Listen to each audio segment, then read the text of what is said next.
मध्य प्रदेश के एक छोटे से गांव बरखेड़ा में हर शाम सूरज ढलते ही अजीब सन्नाटा छा जाता था। गांव के लोग कहते थे, रात के 9 बजे के बाद बाहर मत निकलना, क्योंकि वो आने वाली है। लेकिन कोई ये नहीं बताता था कि वो कौन है। गांव के बच्चे भी रात होते ही घरों में बंद हो जाते थे।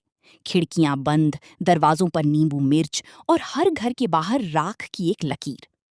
शहर से आया अमन, जो एक यूट्यूबर था, इन बातों पर विश्वास नहीं करता था। उसे लगा गांव वाले अंधविश्वासी हैं। उसने तय किया कि वो इस रहस्य का वीडियो बनाएगा।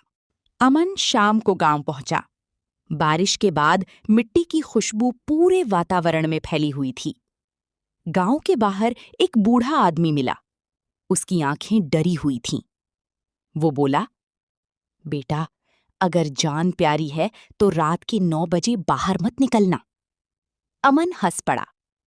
क्यों बाबा, 9 बजे भूत आता है क्या? बूढ़ा कांपने लगा। भूत नहीं, मौत आती है। ये कहकर वो तेजी से चला गया। अमन को अब कहानी में मजा आने लगा। गांव के बीचों बीच एक टूटी हुई हवेली थी। लोग कहते थे कि 20 साल पहले वहां एक औरत रहती थी, चंद्रकला। उसका पति उसे बहुत मारता था। एक रात ठीक 9 बजे उसने पूरे परिवार को जला दिया और खुद कुएं में कूद गई। मरने से पहले उसने कहा था, हर रात 9 बजे मैं वापस आऊंगी। तभी से गांव में मौतें शुरू हो गईं। जो भी रात 9 बजे बाहर दिखता, अगली सुबह उसकी लाश मिलती। रात के 8:45 हो चुके थे। अमन ने कैमरा ऑन किया। दोस्तों, आज मैं इस गांव का सबसे बड़ा रहस्य खोलने वाला हूं। अचानक पीछे से किसी औरत के रोने की आवाज आई। अमन ने कैमरा घुमाया, लेकिन वहां कोई नहीं था। फिर कैमरे की स्क्रीन में उसे एक सफेद साड़ी वाली औरत दिखी। लंबे बाल, लाल आंखें, लेकिन असली जगह पर कुछ नहीं था। अमन डर गया। उसने पीछे मुड़कर देखा, कोई नहीं। फिर कैमरे में देखा, वो औरत अब और करीब थी। पूरा गांव अंधेरे में डूब चुका था। दूर मंदिर की घंटी बजने लगी। टन टन टन। 8:59 PM। अचानक सारे कुत्ते रोने लगे। हवा बहुत तेज चलने लगी। पेड़ ऐसे हिल रहे थे जैसे कोई उन्हें पकड़कर झकझोर रहा हो। अमन के मोबाइल में अपने आप मैसेज आया, भाग जा, वो आ चुकी है। अमन घबरा गया। तभी घड़ी ने 9 बजाए। जैसे ही 9 बजे पूरा गांव एकदम शांत हो गया। इतना शांत कि अमन अपनी सांसें सुन सकता था। फिर धीरे धीरे पायल की आवाज आने लगी। छन छन छन। अमन का गला सूख गया। आवाज हवेली के अंदर से आ रही थी। उसने टॉर्च जलाई और तभी एक औरत दीवार पर उल्टी खड़ी थी।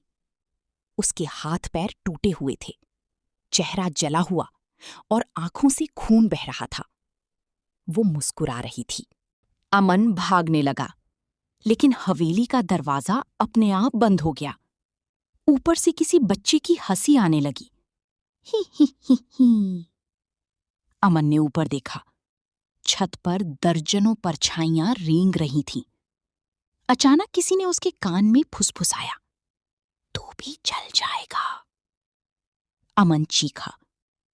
तभी उसके कैमरे की स्क्रीन अपने आप ऑन हुई। स्क्रीन में अमन खुद दिखाई दे रहा था, लेकिन उसके पीछे वो औरत खड़ी थी। धीरे धीरे उसका चेहरा अमन की कंधे के पास आया और उसने उसकी गर्दन सूंघी। अमन किसी तरह हवेली के पीछे भागा। वहां एक पुराना कुआं था। कुएं से रोने की आवाज आ रही थी। उसने अंदर झांका और उसकी रूह कांप गई। कुएं के अंदर दर्जनों लाशें थीं। सबकी आंखें निकली हुई थीं। तभी नीचे से वही औरत बोली, मुझे अकेलापन लगता है। अचानक उसका हाथ बहुत लंबा होकर ऊपर आया और अमन का पैर पकड़ लिया। अमन नीचे गिर गया। अमन किसी तरह हवेली के पीछे भागा। वहां एक पुराना कुआं था।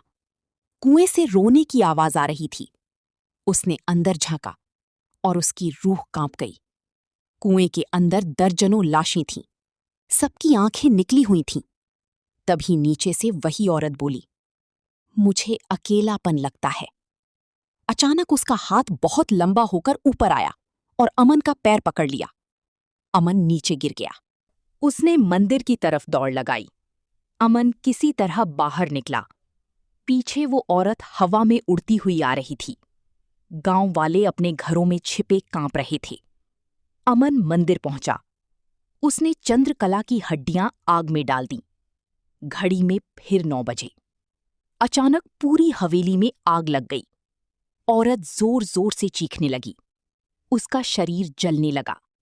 वो अमन को घूरते हुए बोली, मैं वापस आऊंगी। और फिर राख बन गई। अगली सुबह गांव में पहली बार शांति थी। लोग खुश थे। अमन ने अपना कैमरा देखा। सारी रिकॉर्डिंग गायब थी। सिर्फ आखिरी वीडियो बचा था। उस वीडियो में अमन मंदिर में खड़ा था, लेकिन उसके पीछे वही औरत मुस्कुरा रही थी। और वीडियो के आखिर में आवाज आई, आज रात फिर 9 बजे।